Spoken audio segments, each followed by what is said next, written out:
Mga ka-Serene, it's your girl, DJ Serene, and today we've got a confession that's bound to hit home. Get ready for a story that'll make you reflect on relationships, choices, and the consequences that follow. Stay tuned, because this one's a roller coaster. I'm sure marami sa inyo ang makaka-relate sa kwento ng ating letter sender.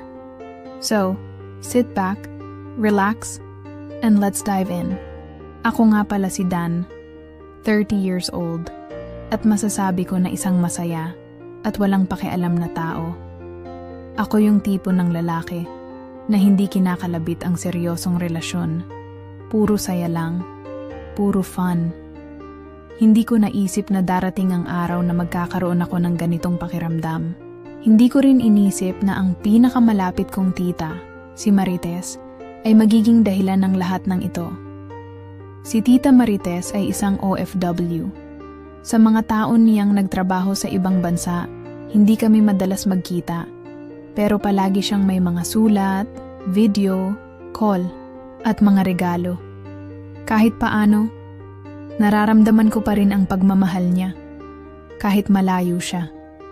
Ngayon, bumalik siya sa Pilipinas. At para akong nabigla. Siguro dahil sa tagal niyang hindi nakabalik. Nagbago ang maraming bagay, pati na ang pakiramdam ko sa kanya. Isang gabi, magkasama kami sa sala. Tita Marites, para bang ang saya-saya ng lahat, nag-inuman kami ng konti. Hindi naman ako ang tipo na malakas uminom. Pero sa gabing iyon, tila ba ang saya ko at si tita puno ng kwento. Lalo na siya, kwento ng buhay abroad, mga kalokohan niya sa ibang bansa, at mga nangyari sa pamilya. Natatawa kami, at pakiramdam ko parang walang mabigat na nangyayari sa paligid namin. Nasa punto na kami ng inuman nang magsimulang maging malalim ang mga tanong ko, parang ang gaan ng puso ko. At tila ba ako nakalutang sa sinasabi niyang mga kwento. Wala akong plano. Pero may tumimo sa aking isipan. Napansin ko na kahit papaano, ang kanyang mga mata ay may lambing. At pakiramdam ko hindi lang ako basta pamilya. Sa kanya, meron pang ibang bagay na hindi ko kayang ipaliwanag. Sa isang pagkakataon, habang nakatingin ako sa kanya, hindi ko na natiis ang nararamdaman ko. Bigla ko na lang siyang tinitigan ng matagal. At habang humihigop ng alak, inamin ko, "Tita, hindi ko na kayang itago pa. May nararamdaman ako sa'yo." Ang mga salitang iyon ay parang mga sibat na tumagos sa aking puso. Hindi ko na mabawi. Nagulat ako sa sarili ko. Ang mga mata ni Tita Marites ay nagbago ng tingin. Mula sa saya, nagkaroon ng pag-aalinlangan. May pagkabigla, pero hindi siya agad nagsalita. Tinutok lang niya ang tingin sa baso niyang wala ng laman, at ang tahimik na gabi ay napuno ng tensyon. Ang mga salitang iyon ay parang binitiwan ng hindi ko na kayang ibalik. Alam kong mula ngayon, magbabago ang lahat. Hindi ko alam kung anong sasabihin niya o kung anong magiging reaksyon niya. Naramdaman ko ang bigat sa dibdib ko. Ang mga sandaling iyon ay parang tumigil ang oras at ako'y hindi makakilos. Ang magaan na inuman, ang tawa at ang kwentuhan ay naging isang di mabilang na pakiramdam ng takot at kalituhan. Alam kong hindi pwedeng baliwalain ng Tita Marites ang sinabi ko. At hindi ko alam kung anong magiging epekto nito sa relasyon namin. At sa gabing iyon, isang bagay ang naging tiyak. Wala nang babalik sa dati. Dahil sa mga nangyari, hindi ko maiwasang magbalik tanaw. Parang isang pelikula sa isipan ko ang mga alaala. Mga simpleng bagay na hindi ko noon pinansin. Pero ngayon ay tila napakahalaga. Si Tita Marites, hindi lang siya basta isang tita para sa akin. Para akong anak na wala sa tabi ng magulang, at siya ang nagbigay sa akin ng pagkalinga ng mga gabay na minsan ay hindi ko makita sa aking mga magulang na laging abala sa trabaho. Naaalala ko pa noon, mga bata pa kami, nang madalas siyang mag-alaga sa akin. Hindi lang siya ang nagluto ng paborito kong adobo, kundi siya rin ang nagpapatahan sa akin tuwing natatakot ako sa dilim. Lagi akong tumatakbo sa kanya kapag may hindi ako maintindihan, at siya ay lagi akong pinapakalma. Ang bawat gabing ako'y lumuluha, siya ang umiintindi, siya ang nag-aalaga, siya ang nagpaparamdam ng pagmamahal na tila ba wala sa mga magulang ko noon. Hindi ko noon naisip na sa tuwing mangyayari iyon, ang pagiging malapit ko sa kanya ay hindi lang basta pagkakaroon ng pamilyang nandyan para sa'yo. May iba pang nararamdaman na naguugat mula sa mga saloobin ko na hindi ko noon kayang kilalanin.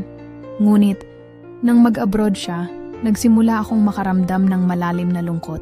Alam ko, para sa pamilya namin ang desisyon niyang magtrabaho sa ibang bansa.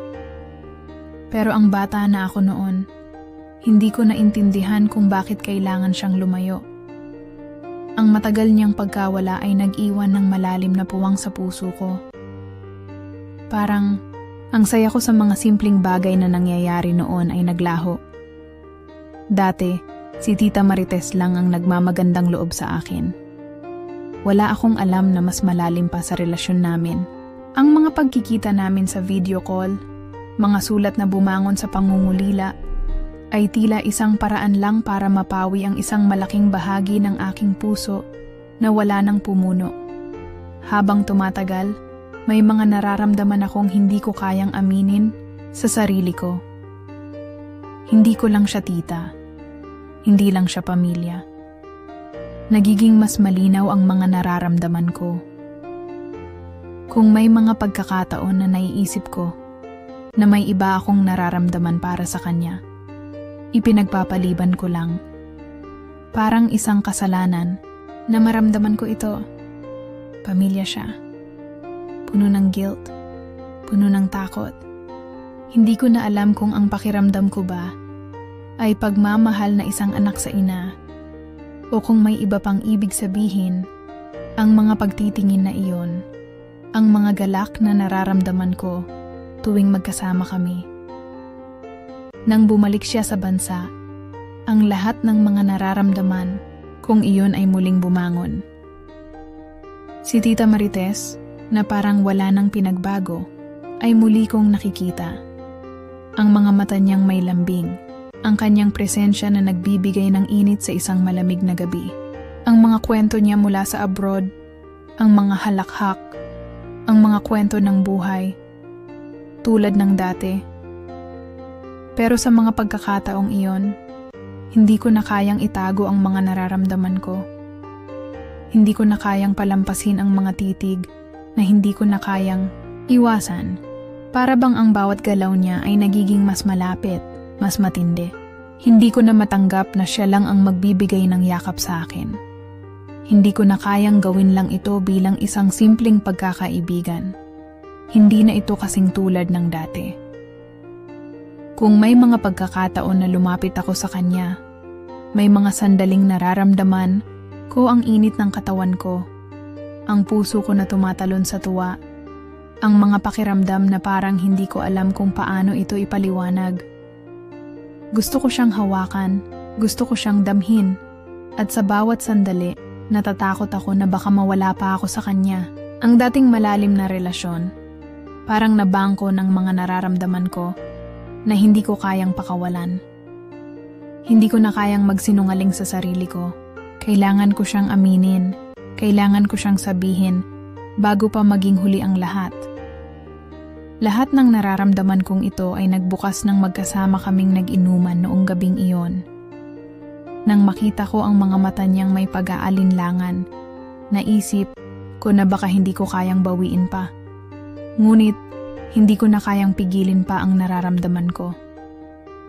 Sa gitna ng kasiyahan at kwentuhan, may isang bagay sa puso ko ang humihila sa akin upang sabihin ang lahat. Na kahit gaano ko pa ipagkaila, ay tanging siya lamang ang magbibigay linaw sa mga magulong sa loobin ko. Matapos kong bitawan ang mga salitang iyon, parang ang mundo ay biglang tumigil. Tita Marites, nakatingin lang sa akin, ang mga mata niyang malaki at puno ng pagkabigla. Hindi siya agad kumibo, at sa loob ng ilang segundo, hindi ko narinig ang kahit anong tunog, kundi ang mabigat na kabog ng puso ko. Hindi ko na kayang bawiin ang sinabi ko, at sa oras na iyon, para bang ang mundo ko ay naging isang malaking kahon na puno ng init at takot.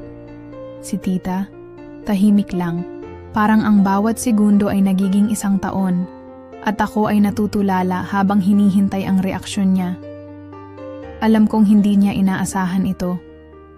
Alam ko na parang ang lahat ng bagay na pinanghahawakan niya bilang isang pamilya ay nabasag sa isang iglap.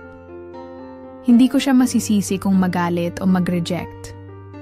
Hindi ko alam kung anong nararamdaman niya, pero ang saya ko at takot na nararamdaman ko ay parang nagsasanib na. Minsan, napansin ko na ang kanyang mga kamay ay bahagyang nanginginig at ang mga mata niyang hindi makatingin ng direkta sa akin. Hindi ko alam kung umiwas siya o naguguluhan lang. Tumango siya, pero walang sinabi. Sobrang bigat ng katahimikan na parang mabibiyak ang puso ko sa kaba. Kung dati, madali kaming magkausap, masaya, puno ng tawa.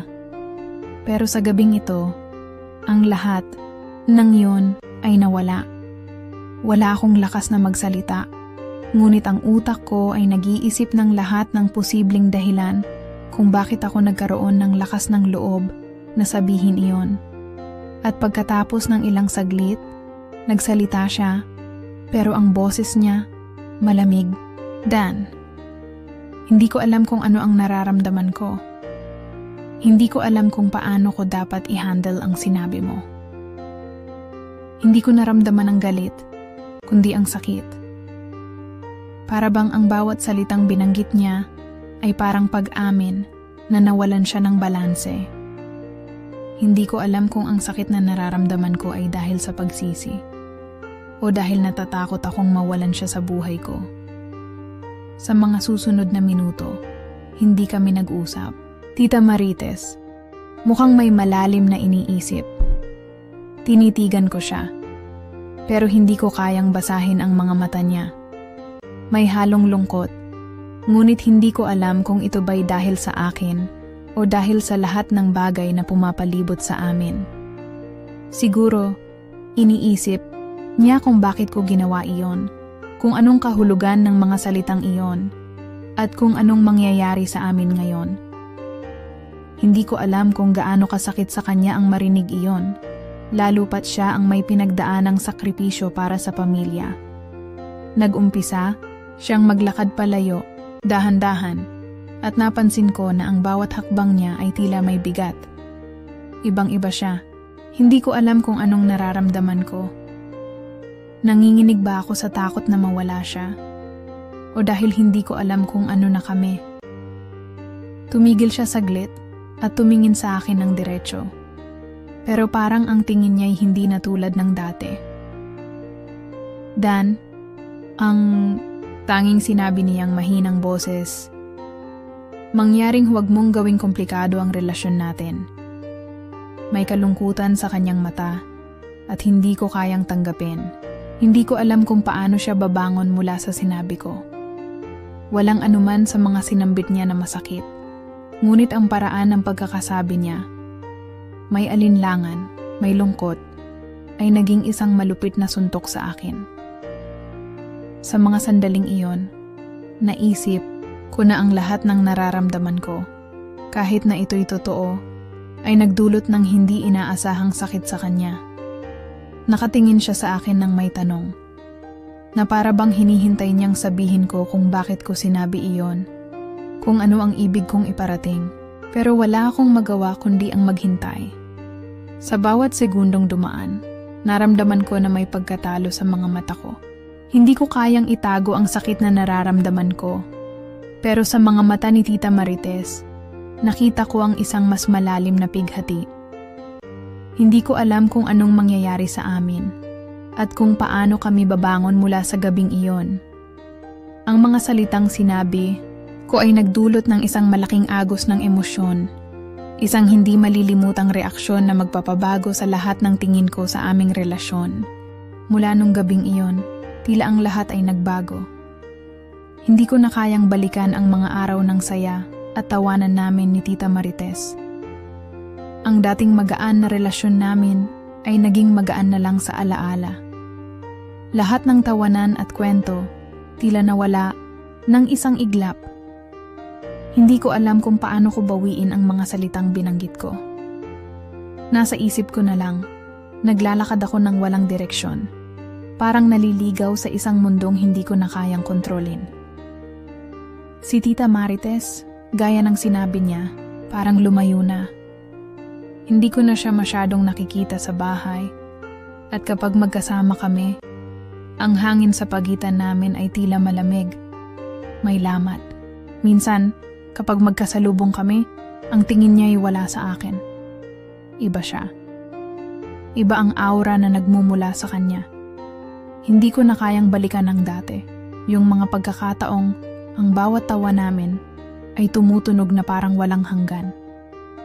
Ngayon, ako lang ang naiwan. Naglalakad sa dilim ng mga desisyon ko. Hindi ko rin kayang pigilin ang mga pagsisisi. Parang isang masakit na alaala na palaging bumabalik sa isip ko. Kung hindi ko lang sinabi iyon, kung hindi ko lang inisip na ang simpleng pagmamahal ay magiging dahilan ng lahat ng ito, marahil ay hindi ko na kailangang maramdaman ang ganitong kalungkutan. Ngunit wala nang bawi. Ang mga salitang iniiwasan ko ay lumabas na. At hindi ko kayang ipaliwanag kung gaano kasakit ito. Tita Marites, sa mga araw na dumaan, ay nagbigay ng palatandaan. Hindi siya umalis ng pisikal, ngunit sa mga mata niya, sa mga kilos at galaw niya, naramdaman ko na parang siya na rin mismo ang umalis. Hindi na siya ganun kaprangka sa akin. Ang mga mata niya ay puno ng kalungkutan at hindi ko na kayang magtago pa ng mga saloobin. Naramdaman ko na may mga pader na nagbangon sa pagitan namin. At kahit anong gawin ko, hindi ko na kayang gibain ang mga iyon.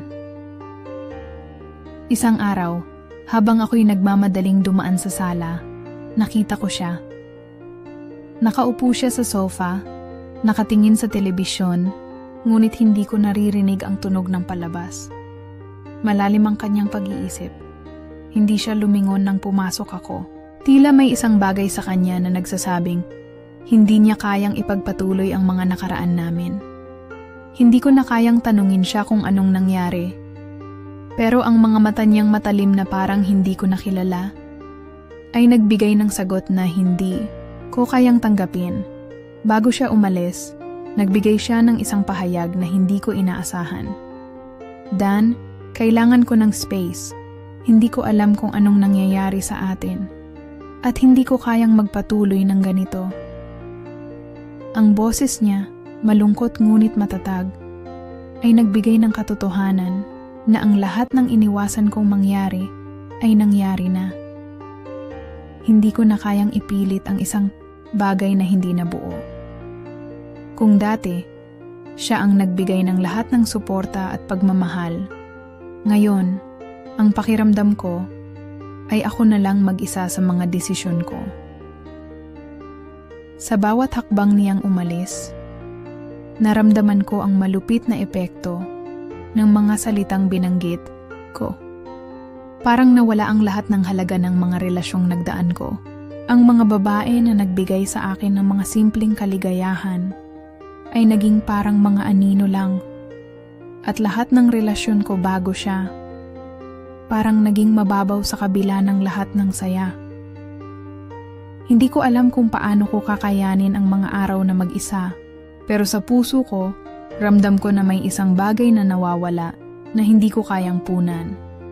Ang pakiramdam ko na mawalan ng koneksyon kay Tita Marites ay mas matindi pa kaysa sa lahat ng mga kaligayahan na nahanap ko sa iba. Hindi ko kayang tanggapin na ako lang ang may pakana ng lahat ng ito.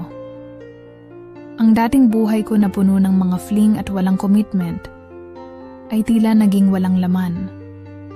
Nakatingin ako sa aking salamin at ang tanong ko sa sarili ko ay, paano na ako ngayon? Na-realize ko na ang mga bagay na pinahalagahan ko dati ay hindi pala sapat. Ang init ng katawan na hinahanap ko sa ibang tao ay wala sa kasaysayan ko, na wala sa mga mata ni Tita Marites. Siya ang nagbigay sa akin ng pagmamahal na higit pa sa pamilya. Ang lahat ng iyon ay nagiging malabo ngayon. Hindi ko alam kung anong mangyayari sa hinaharap, pero nararamdaman ko na ang simula ng pagkawasak ng isang relasyon na hindi ko na kayang ibalik pa. Sa mga araw na lumipas, hindi ko kayang balikan ang lahat ng mga nangyari. Matagal na rin akong hindi makatulog. At sa bawat gabi, ang mga imahe ng mga nangyari sa amin ni Tita Marites ay paulit-ulit na bumabalik sa aking isipan. Bawat detalye, bawat salita, ay parang sumisiksik sa aking dibdib, naghihintay ng sagot na hindi ko pa natutuklasan. Parang may isang matinding puwersa na humihila sa akin. Kaya't nagkaroon ako ng pagkakataon na mag-isip ng masinsinan, mag-reflect, magtanong sa sarili ko kung paano nga ba ako napadpad dito. Bakit nga ba ako naging ganito? Akala ko noon ang lahat ay tungkol sa kasiyahan. Laging takaw pansin, laging pakiramdam na masaya, basta't maraming babae, maraming saya, maraming wala, sa lugar na relasyon. Pero ngayon, sa bawat oras na nakatambay lang ako sa mga sulok ng bahay, naiisip ko na baka ang buhay ko ay puno ng takot. Takot na magpakatotoo, takot na makaranas ng isang bagay na malalim. Laging naroon ang pangarap ng walang commitment, ng hindi pagkakaroon ng responsibilidad. Mga bagay na ang akala ko'y magbibigay sa akin ng kasiyahan.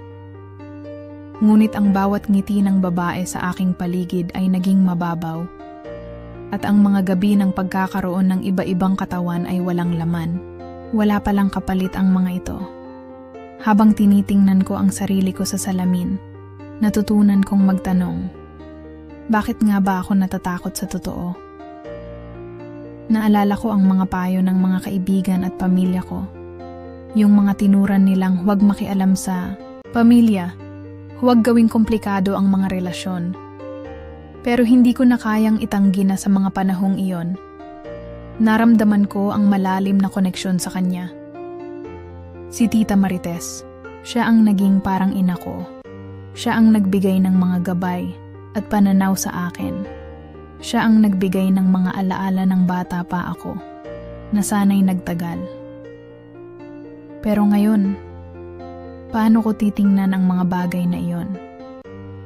Dati, hindi ko kayang harapin ang pakiramdam na ako'y mahal at pinapahalagahan, kaya't ginusto ko na lang na magsaya at maglaro ng walang hanggan. Masakit. Hindi ko kayang itago ang mga kasalanan ko, pinipilit kong pagtakpan. Pero nararamdaman ko ang bigat ng mga pagkatalo ko. Ang guilt na hindi ko kayang takasan, at ang luhang hindi ko kayang pigilan. Para akong naglalakad sa isang madilim na daan, nag-iisa. Ngayon ko lang na-realize na ang mga ginawa kong walang saysay ay nagdulot ng sakit sa mga taong pinagmulan ko. Kung hindi ko lang sinabi ang lahat, baka hindi sana umabot sa ganito. Tita Marites na ang nagbigay ng lahat ng suporta sa akin. Siya ang tumulong sa akin para matutunan ang mga bagay na hindi ko matutunan sa ibang tao. Si Tita Marites na naging ina sa aking mga mata, na siyang unang nagbigay sa akin ng tamang gabay. Naisip ko, baka nga ibang klase ang pagmamahal niya sa akin at hindi ko ito dapat tignan sa ibang paraan. Minsan kasi, ang tinatawag nating pagmamahal ay nawawala sa linya. Minsan nakakalito. Hindi ko alam kung may nararamdaman ba akong tama o isang kasinungalingan lang.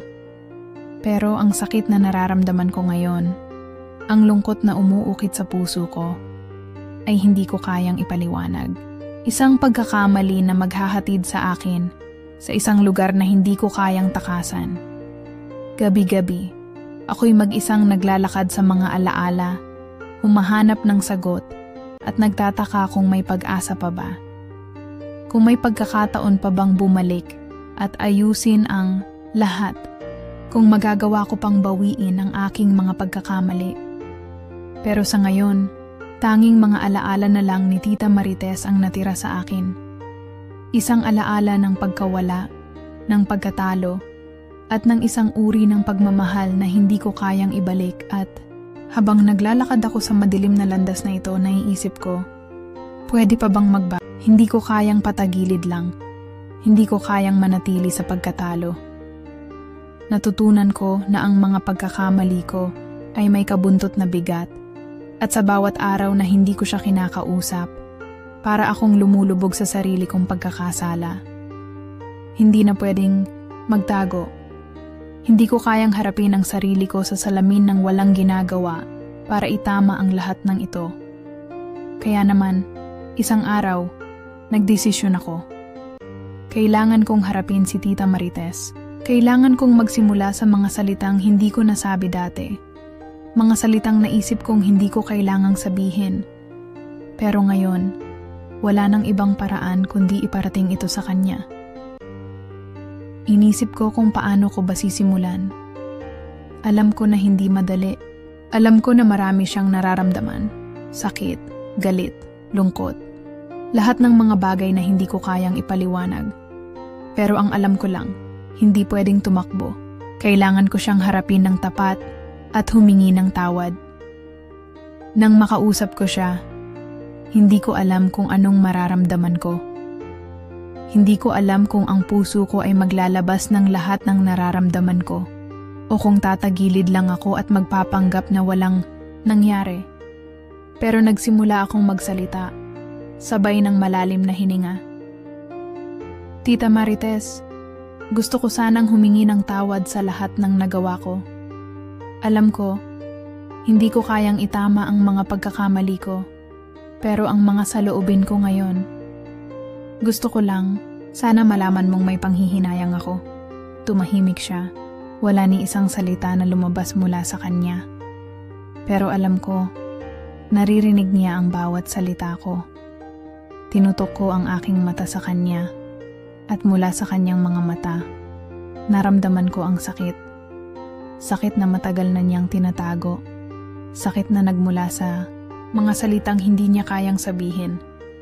Kakaibang sakit, hindi ko alam kung magpapatawad pa siya. Pero isang bagay lang ang sigurado ko. Hindi ko kayang magpatuloy sa ganitong sitwasyon. Alam ko naging makasarili ako. Laging iniisip ang sarili kong kasiyahan. Na walang iniisip na ang nararamdaman mo, na ako lang ang nagnanais ng kasiyahan. Nagkamali ako, tita. Napakasakit ng ginawa ko, at walang dahilan para itago ko pa. Habang nagsasalita ako, nakikita ko ang mga mata ni Tita Marites, na mistulang naglalaban sa mga emosyon. May galit, may kalungkutan, may pangarap na nawalan ng saysay. Naramdaman ko na ang bawat sandali na magkaharap kami ay tila isang malaking pagsubok para sa kanya. Hindi ko alam kung anong magiging reaksyon niya pagkatapos kong magsalita, pero isang bagay ang sigurado ko. Nasa proseso kami ng pagbabago. Sa wakas nagsalita siya. Mahina, ngunit malinaw. Dan, hindi ko alam kung paano ko tatanggapin ang lahat ng ito. Sakit na nararamdaman ko, masakit. At hindi ko alam kung makakayanan ko pa. Pero isang bagay lang ang sigurado ko. Naramdaman ko rin ang sakit, ang kalungkutan. Hindi ko rin alam kung anong gagawin ko. Masaya akong nagbabalik ka. Pero hindi ko alam kung paano ko magagampanan ang bagong papel na gusto mong gawin para sa ating dalawa. Narinig ko ang boses niya. May kabuntot na pangarap at takot na nagsasalita mula sa puso. Hindi niya pa alam kung makakapatawad siya. Pero nakikita ko na sa mga mata niya na hindi ko kayang bitawan. Hindi ko pa rin alam kung makakamtan ko ang forgiveness na hinahanap ko. Pero sa mga sandaling iyon, nahanap ko ang simula ng proseso ng pagbabago. Isa itong simula ng isang paglalakbay na parehong mahirap at mahalaga, Hindi ko alam kung magtatagumpay ako, pero sinisimulan ko na. Sa harap ni Tita Marites, ang pagharap sa aking pagkakamali at ang mga hakbang patungo sa pagpapatawad. Alam ko, wala na akong karapatan pa sa'yo. Pero tita, gagawin ko ang lahat para makapagbago. Kung ang mga saloobin ko ay magdudulot ng sakit, sana balang araw ay magbago ang lahat. Ang huling salita ko, tumahimik kami pareho. Ngunit sa mga sandaling iyon, hindi ko na nararamdaman ang bigat ng mga pagkakamali ko. Hindi ko alam kung anong mangyayari, pero natutunan kong magsimula muli. Naglalaban ang mga emosyon sa bawat sandali ng paghaharap namin ni Tita Marites. Hindi ko kayang ipaliwanag kung paano ang bawat hakbang ay may kalakip na kaba at takot. Ramdam ko ang kanyang pagkabalisa at alam kong ganun din ako. Tita Marites, sa mga mata niyang puno ng kalungkutan at hinagpis, ay nakatayo sa harap ko, nag-aalangan kung kakayanin niyang magpatawad, kung ang relasyon naming dati ay mabubuo pa o tuluyan ng mawawala. Napansin ko na siya'y malalim na nag-iisip. Hindi ko alam kung sa mga sandaling iyon ay tinatanggap niya pa ang mga saloobin ko o kung naglalaro pa ang isip niya ng mga alternatibong desisyon. Tumahimik kami pareho. At sa bawat sandali ng katahimikan, ang aking puso ay patuloy na kumakabog. Hindi ko na kayang patagilid lang. Kailangan ko ng isang hakbang na magpapakita sa kanya ng aking seryosong pagsisisi. Nagdesisyon ako na gawin ang isang hakbang na hindi ko pa nagagawa. Isang galak na magpapakita na handa akong magbago. Hindi ko na kayang maging ang tao na siya ay tinakot, na nagpabigat sa kanyang puso. Tumayo ako, naglakad palapit sa kanya, at ipinakita ko ang aking kabiguan, ang aking kalungkutan. Walang salitang lumabas mula sa akin, ngunit ang katawan ko'y nagsabi ng lahat. Pinagmasdan ko siya. Hindi ko alam kung magugustuhan o matatakot siya, pero ang tanging layunin ko ay iparating ang isang mensahe na walang ibang tao ang maaaring magbigay kundi ako. Baka hindi ko na kayang ibalik ang lahat ng nasira. Hindi ko alam kung paano ko itatama, pero gusto ko sanang malaman mong hindi ko na kayang magpatuloy kung hindi kita kayang makuha muli. Ipinapangako ko na magiging tapat ako sa iyo. Ipinapangako ko na hindi ko nahahayaang maulit pa ang nangyari. Ang mga salitang iyon ay ang pinakatotoo na binitiwan ko. Lahat ng nararamdaman ko, mga pagkakamali, kalungkutan, at takot, nasa isang pagninilay na iyon. Bawat paghinga ni Tita Marites ay parang isang pagsusuri ng mga saloobin na nananatili sa kanyang dibdib. Tumango siya, ngunit ang kanyang mata ay hindi makatingin ng diretso sa akin. Dan, hindi ko alam kung makakaya ko pa. Hindi ko alam kung matutulungan kita. Ang sakit na nararamdaman ko ay hindi basta mawawala lang. At iyon ang pinakamatindi. Naramdaman ko ang bigat ng mga salitang iyon. Sa kabila ng aking mga pagsisisi at pangako, siya ay nababalot pa rin ng takot. Ang relasyon namin, na matagal nang itinuturing kong malakas, ay nawasak at ako na ngayon ang naglalakad sa landas ng pagbabago. Pero hindi ko na kayang maghintay. Nais ko sanang magsimula muli, tita. Hindi ko na kayang patagilid lang. Ang boses ko'y puno ng lungkot at pagkasabik. Ang mga saloobin ko ay masakit. Pero hindi ko na kayang itago pa. Bumuntong hininga, siya. Tumayo siya mula sa kanyang pwesto. At sa halip na lumayo o magtulakan kami, lumapit siya sa akin. Hindi siya nagsalita. Pero ang kanyang mga mata, tulad ng dati, ay nagsasabi ng lahat ng nararamdaman niya. Ang sakit, ang kalungkutan, at ang hindi pa rin alam na sagot. Nagkatitigan kami ng ilang saglit. Wala na akong naririnig, kundi ang tibok ng aming mga puso. Ang mga hakbang namin ay bumangon sa mga saloobin ng nakaraan. Pero hindi ko alam kung kami ba'y maghihiwalay o magbabalik ang kami. Hindi ko alam kung makakamtan ko pa ang tanging bagay na matagal ko nang pinapangarap. Pero isa lang ang sigurado ko. Ang takot na mawala siya sa buhay ko ay higit pa sa anumang pagdududa. Hindi ko na kayang itago pa ang nararamdaman ko. At sa mga sandaling iyon, parang ang mundo ay huminto sa pag-ikot. Walang sagot na lumabas mula sa bibig ni Tita Marites. Ngunit ang bawat segundo ng aming harapan ay naglalaman ng lahat ng mga hindi nasabing saloobin. Sa mga mata niya, napansin ko ang unti-unting pagbabago ng kanyang puso. Ngunit hindi pa ito buo. Hindi ko alam kung kami pa ba'y makakabalik sa dating kami. Pero sa pagkakataong iyon, napagtanto ko, ang hinahanap kong sagot ay hindi agad-agad dumating. Ngunit andoon na siya, at ako na lang ang maghihintay at magsisisi sa ngalan ng aming muling pagtanggap sa isa't isa. Minsan hindi mo alam kung ano ang nangyayari sa paligid mo hanggang sa magbukas ang mga mata mo at makita mong magkaiba na ang lahat.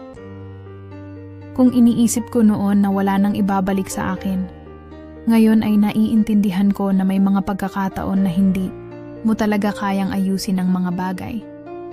Pero natututo kang tanggapin ito. Matapos ang lahat ng nangyari, marami na akong natutunan.